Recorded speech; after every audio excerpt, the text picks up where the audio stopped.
ही Hormuz पे हमारा जो पक्ष है उसको हम लोग रखेंगे और आपको मैं बताना चाहूँगा दुनिया भर में जो नाविक समुदाय है, उसमें दूसरा सबसे बड़ा नाविक समुदाय भारत का है।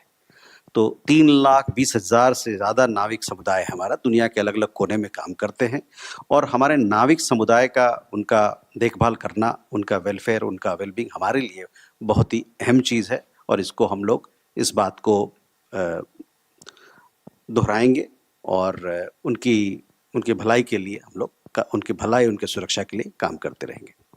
नमस्कार, आदाब। आपके साथ मैं स्मिता शर्मा हूं और आप देख रहे हैं मेरा YouTube station Smita Sharma journalist. आप लोगों को पता ही है कि किस तरीके से ईरान और अमेरिका के बीच में दोबारा हमलों की शुरुआत हो चुकी है और हॉर्मुज़ स्ट्रेट पर जो संकट है वो और गहराया गया है।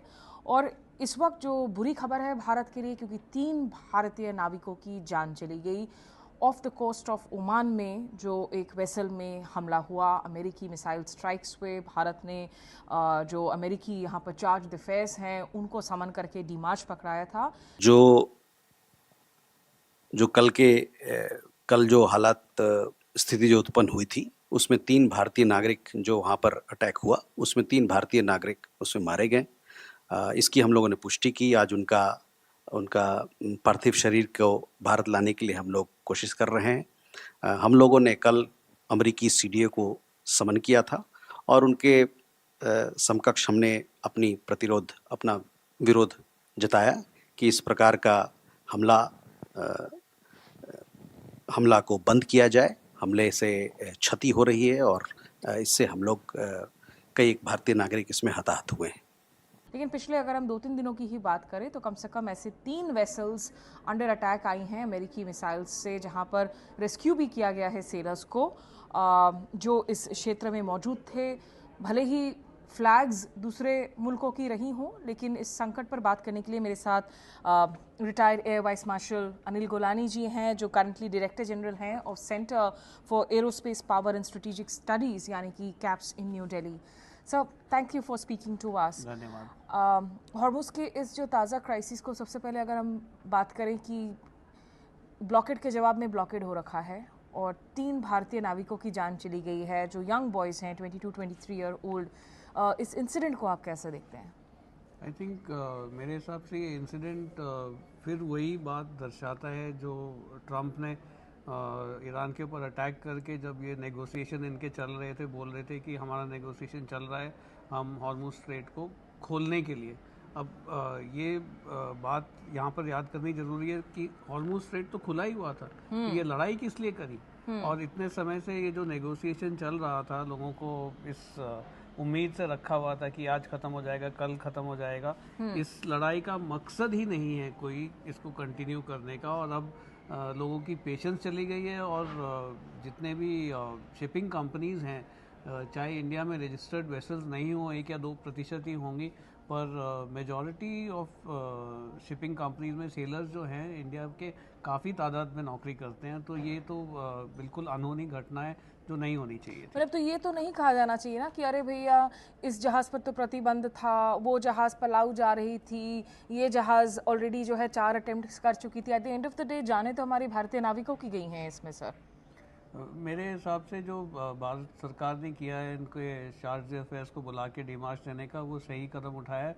पर इससे कितना फ़र्क पड़ता है अमेरिका के ऊपर मैं नहीं कह सकता, क्योंकि अमेरिका जहाँ तक उनके सोल्जर्स की जान नहीं जाती है उसमें उसके अलावा उनको कोई परवाह नहीं है। आपने देखा था ईरान की जब लड़ाई शुरू हुई थी तो वो लड़कियों के स्कूल के ऊपर अटैक किया गया था, जिसमें 150 बच्चों की 168 बच्चों की मिनाप स्कूल में जो जाने गई थी।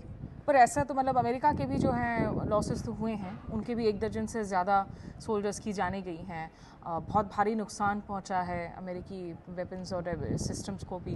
पर सर, अगर मैं हॉर्मुज़ स्ट्रेट की इस वक्त बात करूं, वहां पर क्योंकि जो जहाज़ कुछ हमारे टैंकर्स थे जिनको अलाउ कर लिया गया फाइनली आने के लिए, और अब ईरान ने कहा कि अभी सारे वेसल्स के लिए वापस से बंद है, हाइटेंड सिक्योरिटी है। ऐसी हालातों में जो मर्चेंट नेवी शिप्स होती हैं, कमर्शियल शिप्स होती हैं, उनके लिए किस तरह के मुश्किलात होते हैं ऐसे ब्लॉकेड में फंसना? मुश्किलात तो होता है। मेरे हिसाब से ये कोलैटरल डैमेज है, क्योंकि अगर जब हॉर्मुज़ स्ट्रेट ब्लॉक कर दिया गया है और जब तक ईरान ने पहले हमारे समुद्री जहाज़ों को निकलने दिया था और अब अमेरिका जब अटैक कर रहा है तो मेरे ख्याल से ईरान की भी सीमित क्या बोलते हैं शक्ति है उसको रोकने की। तो इस तरह के अटैक होंगे और it is better to stay out of this area इस समय पर, एटलीस्ट शिप्स जिसमें हमारे सैनिक हों। जैसा आपने राइटली पॉइंट आउट किया कि भाई 28 फरवरी के पहले तो फ्रीडम ऑफ नेविगेशन में कोई दिक्कत नहीं थी।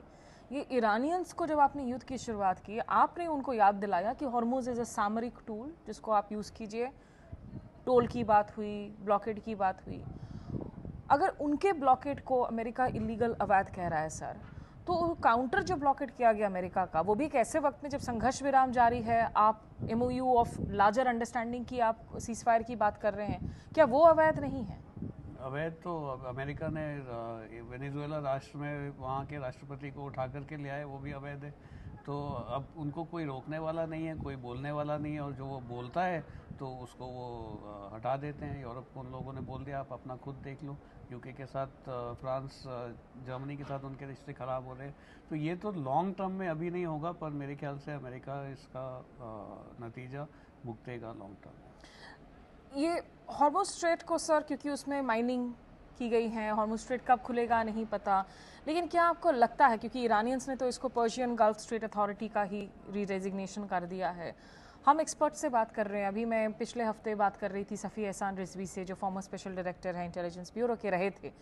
उन्होंने भी कहा कि हॉर्मुज में आज की तारीख में जो बदलाव हुए हैं, ये बिग परमानेंट चेंज है, स्थायी बदलाव हो गए हैं अब इस क्षेत्र में भी और हॉर्मुज में भी, जो युद्ध खत्म होने के बाद भी जिसका असर रहेगा। आप कंका करते हैं इससे? बिल्कुल।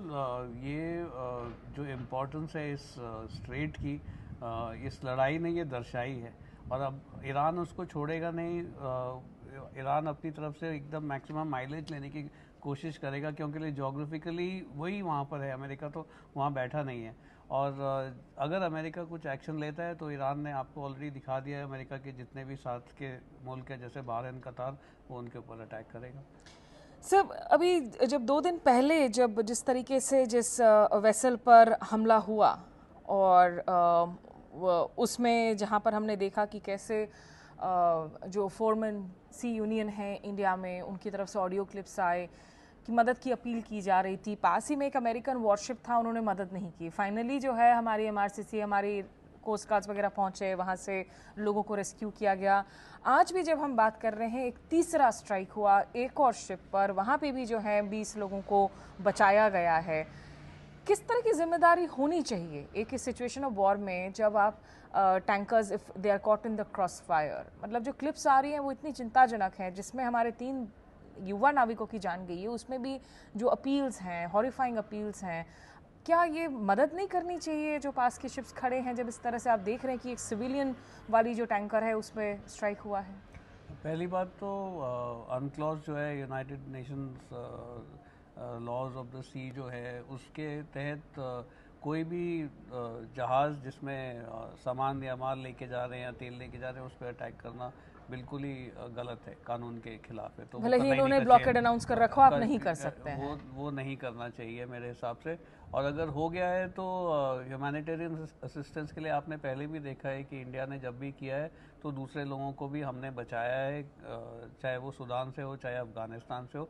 पर अमेरिका खुद कभी आर्म्स वे में नहीं जाता है अपने सैनिकों को बचाने के लिए, या दूसरे सैनिकों को बचाने के लिए। अपने सैनिकों को तो बचाने के लिए उन लोगों ने ईरान में भी ये जो ऑपरेशन लॉन्च किया था, जो उनका जहाज़ गिरा था, उसके पायलट को उन लोगों ने बचाया था। पर ये गलत है, सरासर गलत है।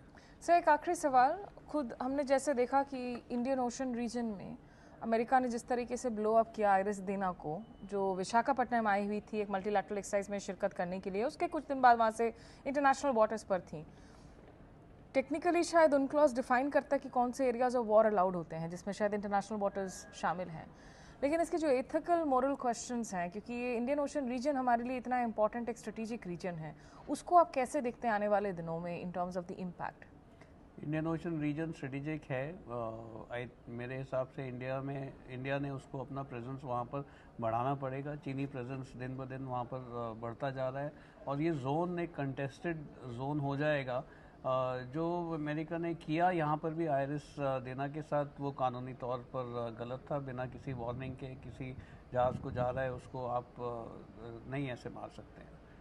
तो एक के बाद एक जो अमेरिका बार बार दुनिया भर को जो है प्रीच करता है, डेमोक्रेटिक वैल्यूज़, लोकतांत्रिक values, international law and order की बात करता है, जब बात अमेरिका की होती है, इजराइल की होती है, तो हम देखते हैं कि इन सब को दरकिनार कर दिया जाता है। और आज जिस तरीके से वापस से जो पलाऊ फ्लैग्ड ऑयल टैंकर है MT सतलेबोलो, जिस पर हमले की वजह से 3 भारतीय नाविकों की जान गई, our thoughts and prayers with the families of those young sailors as well. और हालात जो हैं वो बद से बदतर ही बने हुए हैं फिलहाल। Retired air vice marshal Anil Gulani ji, आपका बहुत बहुत शुक्रिया हमारे साथ जुड़ने के लिए। थैंक यू आपके शो पे बुलाने के लिए। That's all that we have time for. आप आगे भी अपडेट्स लगातार हमारे चैनल पर देख सकते हैं। नमस्कार, आदाब।